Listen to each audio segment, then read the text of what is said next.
What's up guys, the Loccust here, back with another video, this time on how to make thumbnails using Photoshop. Let's get into it. Before we start this video, don't forget to like, comment, subscribe, hit that bell for notifications just so that you don't miss any videos that are going to be coming out. If you want to see my Instagram, link in the description. If you want to see my Twitch, link also in the description. Let's get right into the video, guys. So first, we're going to go into Photoshop. Alright, so here we are. First thing you're going to want to do is create a new. And you're probably going to want to do 1080 or 1920 by 1080. Just start with that. Depending on what your camera resolution is. What I like to do is I like to take out the background, so you'll just go over here to this down here, take off the little lock, take this this little path tool, scroll over the whole thing and just click delete. So now you have a transparent layer, which is going to be a lot easier for us to create just a thumbnail. If you want to like put different layers on this thing, that's how you will do it. And so first you're going to go in to I guess any of your video footage. Let's do right here. And this is one that I did before, but essentially you'll go into one of your video footage, and then you're going to save photo from video. You'll end up saving that photo to a spot.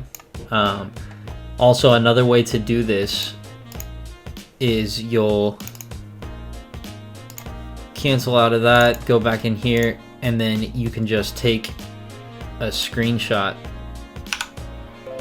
print screen, and then when you do that, you're going to locate wherever your screenshots are, so probably photos, screenshots, right here, and you'll end up dragging it out over to your screen. Now if you hold Alt and use your scroll wheel on your mouse, you can go out a little bit and then just kind of make this fit in your workspace.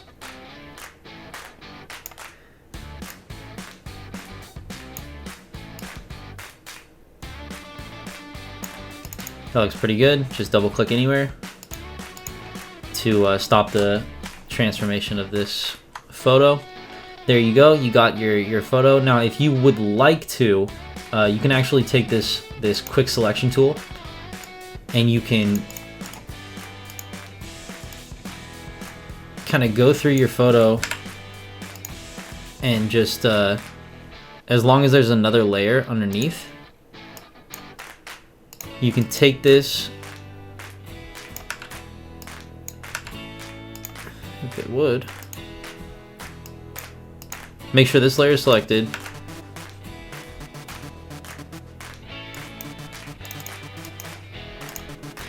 You might need to flatten it. So flatten image, undo the background, and then there. Now you can kind of crop yourself out of the photo. Some photos are a lot easier to crop out.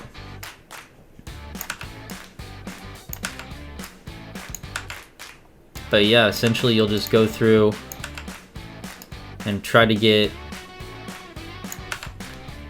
as much as you can out of the photo.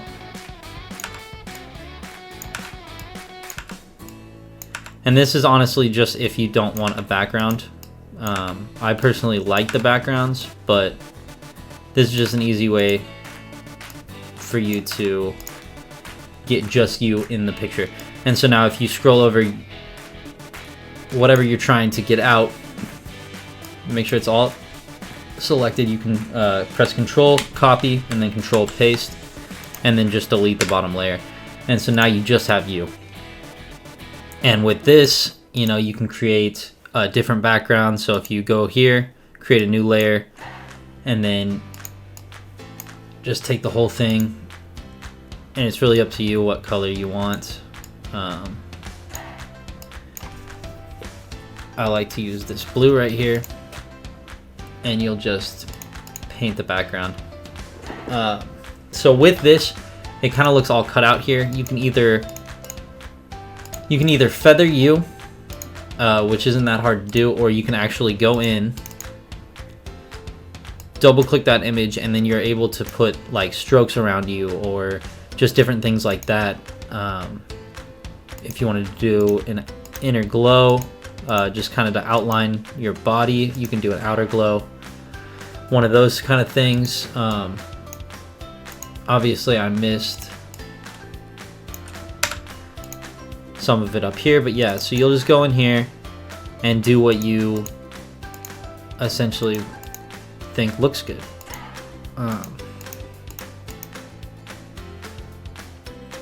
It's really up to you what you would like to do with that.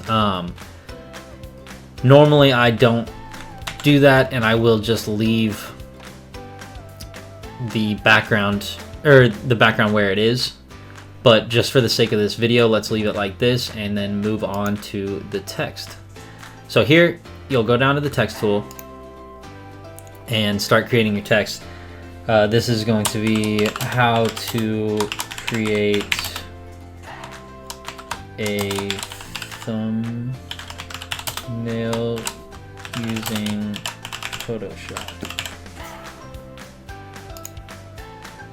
And with this, you can't see it because it's the exact same color as the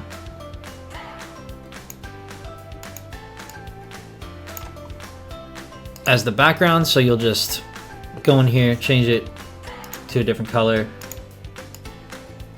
and you have your text here.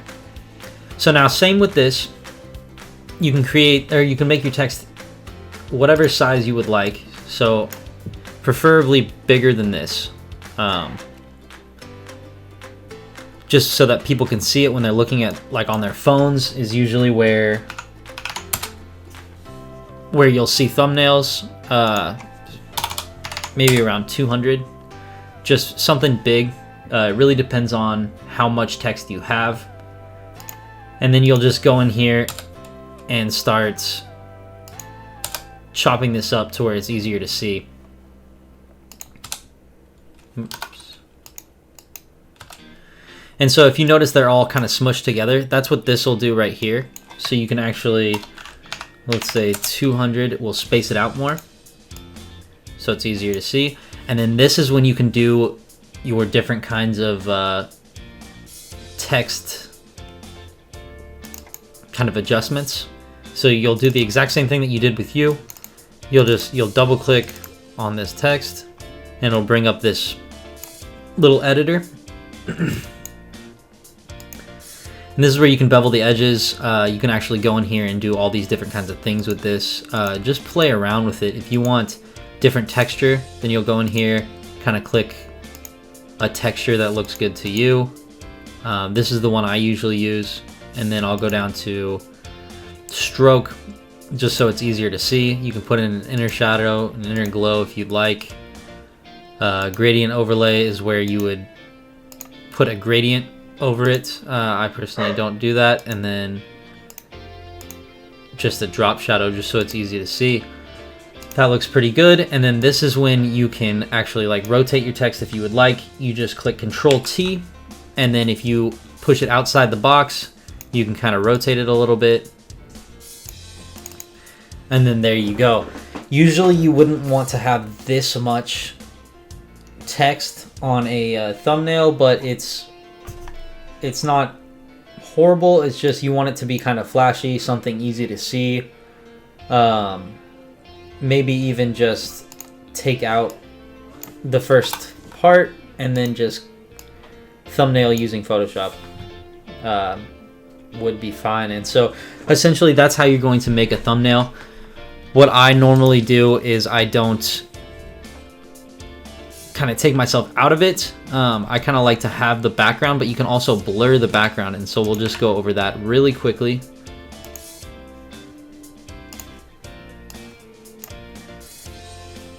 This just makes it to where there's more going on in the background, but it's not taking you out of focus. So it'll take that background out of focus, just making it to where you can see you better.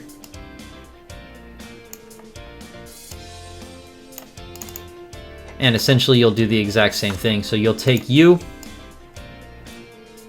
try to get as much of you selected as possible, which that looks fine.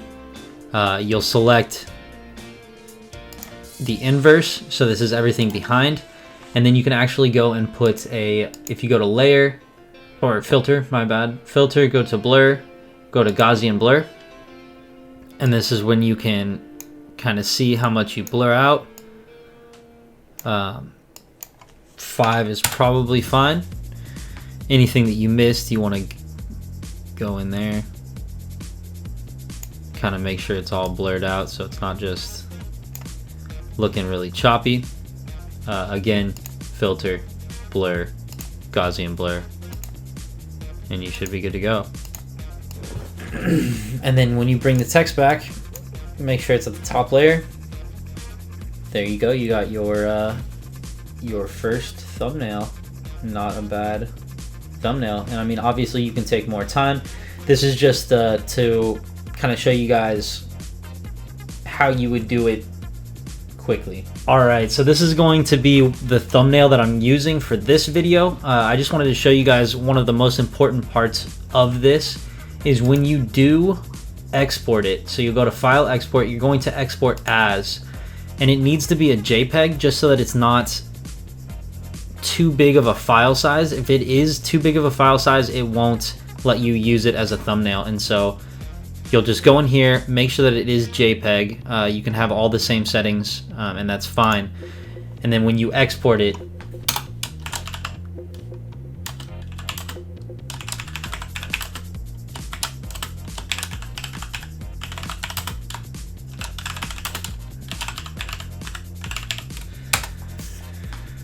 it will be the correct size for you to use. And so yeah, that is how you're going to make thumbnails. It's just a quick little tutorial on how to do that. If you guys like these tutorials and would like to see more, make sure you put comments down below letting me know if you enjoyed this, if you didn't, what you would like to see, anything like that. Again, if you guys want to see my Instagram just for anything coming out to this new setup, anything that is going to be reviewed, or any new tutorials, that'll all be on my Instagram, link in the description. If you would like to see my Twitch, I stream every Monday, Tuesday, and Wednesday. Usually on at least one of those days, I'll be doing just chat. So if you guys would like to talk to me about anything that I'm doing, link is going to be in the description. Don't forget to like, comment, subscribe, hit that bell for notifications, and thank you guys again for the support. I will see you in the next one.